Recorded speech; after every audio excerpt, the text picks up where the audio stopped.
Breaking news, Hurricane Erin rapidly intensifying into a rare Category 5 hurricane. The powerful storm is in open waters, but bringing strong wind and waves to Puerto Rico and the Caribbean. Let's get straight to meteorologist Jeff Benson. You've been tracking this.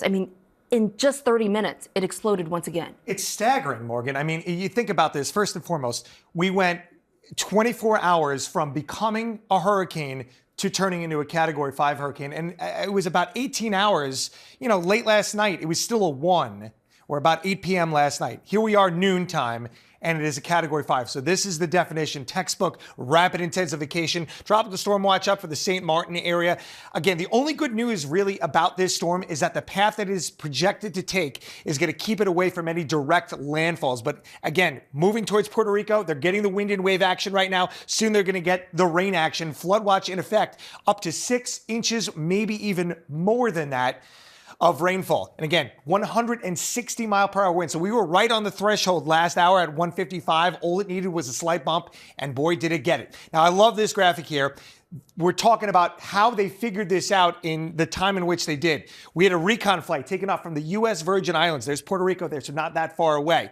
Here's the eye of Erin, and boy, is it a well-defined eye here. Has been since about, say, midnight or so. So the recon flight went right over that eye, making a couple of passes here, measuring a surface pressure of 960 millibars, which is very low and likely continuing to drop. And the wind speed here, again, they're a little bit higher up, so this could be a little inflated from what we're seeing at the surface level, but 200 mile per hour winds is what they recorded. So likely to become, stay a 5 as it approaches, getting close to the Bahamas and the the Turks and Caicos here.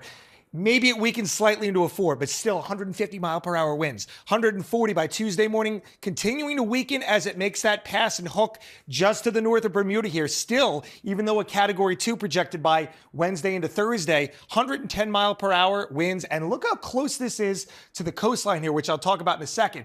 All being steered because of the Bermuda high weakening a little bit, and also this big upper level low that we have over the continental United States, helping to steer that on out of here, which again is good news. But look at these wave heights here as we go from Jacksonville up to the coastal Carolina region, Cape Hatteras, 8 to 12 feet swells here. Wouldn't be surprised to see maybe even a little bit higher than that. Again, if you're going out and doing any boating or even thinking of it, absolutely a bad idea. 6 to 8 for Long Island up towards Nantucket. Parts of, say, Block Island into South County and Rhode Island here could also be seeing those incredible waves.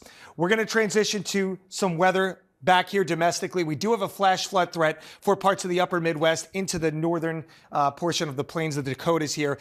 We could see some downpours of 1 to 3 inches per hour that could amount to over a half foot of rain. So we're talking about flooding down in Puerto Rico, Morgan, and then here at home as well. But of course, the big story that we'll continue to bring you the latest on is Erin and exploding into that Category 5. Absolutely. An incredibly powerful storm. Jeff, thank you so much.